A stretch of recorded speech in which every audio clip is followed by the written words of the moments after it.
السلام عليكم ورحمة الله وبركاته. بسم الله الرحمن الرحيم. الحمد لله رب العالمين. اللهم صل وسلم وبارك على رسولك وحبيبك سيدنا محمد وعلى آله وأصحاب سيدنا ومولانا محمد. പവിത്രമായ ശഅബാൻ മാസത്തിലാണ് നാം നിലകൊള്ളുന്നത്. ഈ മഹത്തായ മാസത്തിൻ്റെ മഹത്വം ഒരിക്കലും നാം അറിയാതെ പോവരുത്. ഹബീബ് സല്ലല്ലാഹു അലൈഹി വസല്ലമ തങ്ങൾ വളരെയധികം ശ്രദ്ധയോടുകൂടെ കണ്ടിരുന്ന, വളരെയധികം ബഹുമാനത്തോടുകൂടെ കണ്ടിരുന്ന, നന്മകൾ ധാരാളം ചെയ്യാൻ വേണ്ടി നമ്മെ കൂടുതൽ പ്രേരിപ്പിച്ച ഒരു മാസമാണ് വിശുദ്ധമാക്കപ്പെട്ട ശഅബാൻ മാസം.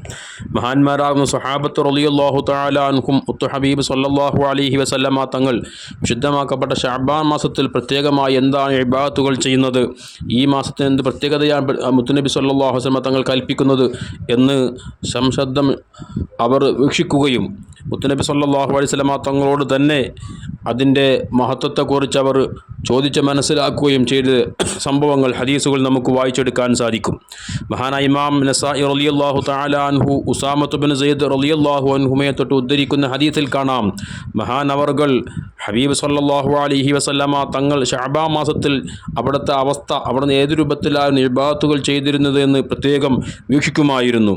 അങ്ങനെ ഫറആഹു യുക്സിറു സിയാമ ഫീഹി അക്സറ മിൻ ഗൈരിഹി, ഹബീബായ മുത്തുനബി സല്ലല്ലാഹു അലൈഹി വസല്ലമ തങ്ങൾ ശഅബാൻ ഇതര മാസങ്ങൾ ചെയ്യുന്ന ഇബാദത്തിനേക്കാൾ കൂടുതൽ മഹത്തായ ശഅബാൻ മാസത്തിൽ ധാരാളം നോമനുഷ്ഠിക്കുന്നതായി മഹാനവകൾ ശ്രദ്ധയിൽപ്പെട്ടപ്പോൾ ഫഖാല മുതഅജ്ജിബൻ, അത്ഭുതത്തോടുകൂടെ ഹബീബ് സല്ലല്ലാഹു അലൈഹി വസല്ലമ തങ്ങളോട് ചോദിച്ചു, യാ റസൂലല്ലാഹ്, അള്ളാഹിൻ്റെ റസൂലേ, ലിമ അറാക തസൂമ ശഹ്റൻ മിന ശുഹൂരി മാ തസൂമ മിൻ ശഅബാൻ, നബിയെ, അങ്ങ് ശഅബാൻ മാസത്തിൽ അനുഷ്ഠിക്കുന്ന നോമ്പ് പോലെ മറ്റു മാസങ്ങളിൽ നിന്നും അനുഷ്ഠിക്കുന്നത് എനിക്ക് കാണാൻ കഴിയുന്നില്ലല്ലോ, എന്തുകൊണ്ടാണ് ശഅബാൻ മാസത്തിൽ തോന നോമ്പനുഷ്ഠിക്കാനുണ്ടായ കാരണം? ഇത് ചോദിച്ചപ്പോൾ മുത്തനബി സല്ലല്ലാഹു അലൈഹി വസല്ലം തങ്ങൾ പറഞ്ഞത് കലിമത്തൻ അളീമ, അങ്ങനെയാണ് ഹദീസിൽ കാണാം. വലിയൊരു സംസാരം, വലിയൊരു വാക്കാണ് അവിടെ നിന്ന് പറഞ്ഞത്. ഈ മഹത്തായ മാസത്തിൻ്റെ വലിയ ബഹുമാനം അവിടുന്ന് റസൂലുള്ളാഹി തങ്ങൾ പഠിപ്പിക്കുകയാണ്. ലൗ വഅഹൽ ഗാഫിലൂന ലതഗയ്യറത ഹയാതുഹും, ആ റസൂലുള്ളാഹി തങ്ങളെ പറഞ്ഞ കാര്യങ്ങളും ഗാഫിലീങ്ങൾ ശ്രദ്ധയില്ലാതെ ശഅബാൻ മാസത്തിൻ്റെ മഹത്വം മനസ്സിലാക്കാതെ നടക്കുന്ന ആളുകളെങ്ങാനും ഒന്ന് ശ്രദ്ധിച്ചിരുന്നുവെങ്കിൽ അവിടെ ജീവിതം തന്നെ അവർ മാറ്റിമറിച്ചേനെ. എന്താണ് മുത്തുനബി തങ്ങൾ പറഞ്ഞത്? ദാലിക ശഹ്റുൻ യഗ്ഫുലുൻ നാസു അൻഹു ബൈന റജബ വ റമളാൻ, റജബിൻ്റെയും റമളാനിൻ്റെയും ഇടയിൽ ജനങ്ങൾ ശ്രദ്ധയില്ലാതെ വിട്ടുപോകുന്ന, മഹത്വം മനസ്സിലാക്കാതെ അതിൻ്റെ ബഹുമാനം ഉൾക്കൊള്ളാതെ ഒഴിവാക്കി കളയുന്ന ഒരു മാസമാണ് മഹത്തായ ശഅബാൻ മാസം. റജബ് മാസം അല്ലാഹു തആല യുദ്ധം ഹറാമാക്കിയ, വലിയ ബഹുമാനം നൽകിയ മാസമാണ് റജബ് മാസം.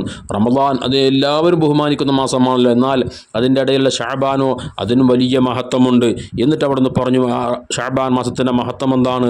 വഹുവ ശഹ്റുൻ തുർഫഉ ഫീഹിൽ അഅ്മാലു ഇലാ റബ്ബിൽ ആലമീൻ, ലോകരക്ഷിതാവായ അല്ലാഹുവിലേക്ക് നാം ചെയ്യുന്ന അമലുകൾ വർഷത്തിലൊരിക്കൽ ഉയർത്തപ്പെടുന്ന ഒരു മാസമാണ് ശഅബാൻ മാസം. എന്നിട്ട് മുത്തുനബി തങ്ങൾ പറയാ, ഫഉഹിബ്ബു അൻ യുർഫഅ അമലി വ അന സായിമുൻ, ഞാൻ നോമ്പുകാരനായിരിക്കെ, നോമ്പ് നോറ്റുകൊണ്ട് എൻ്റെ അമലുകൾ അല്ലാഹുവിലേക്ക് ഉയർത്തപ്പെടലിനെ ഞാൻ ആഗ്രഹിക്കുന്നു. അപ്പോൾ നമ്മുടെ അമലുകളെല്ലാം അല്ലാഹുവിലേക്ക് ഉയർത്തപ്പെടുന്നത് സ്വീകരിക്കപ്പെടുന്ന ഒരു മാസമാണ് ശഅബാൻ മാസം. ഈ മാസത്തിൽ ധാരാളം നന്മകൾ ചെയ്തുകൊണ്ട്, ഇബാദത്തിലായിക്കൊണ്ട് നമ്മുടെ ആരാധനകൾ അല്ലാഹുവിലേക്ക് ഉയർത്തപ്പെടുമ്പോൾ അതിന് വലിയ സ്വീകാര്യത അല്ലാഹുവിങ്കിൽ ലഭിക്കും. അത് കാരണം നമുക്ക് ആഖിറത്തിൽ രക്ഷപ്പെടാൻ സാധിക്കും. അതുകൊണ്ട് തന്നെ ഏറ്റവും ബഹുമാനമുള്ള, ആദരവുള്ള മാസമാണ് മഹത്തായ ശഅബാൻ മാസം.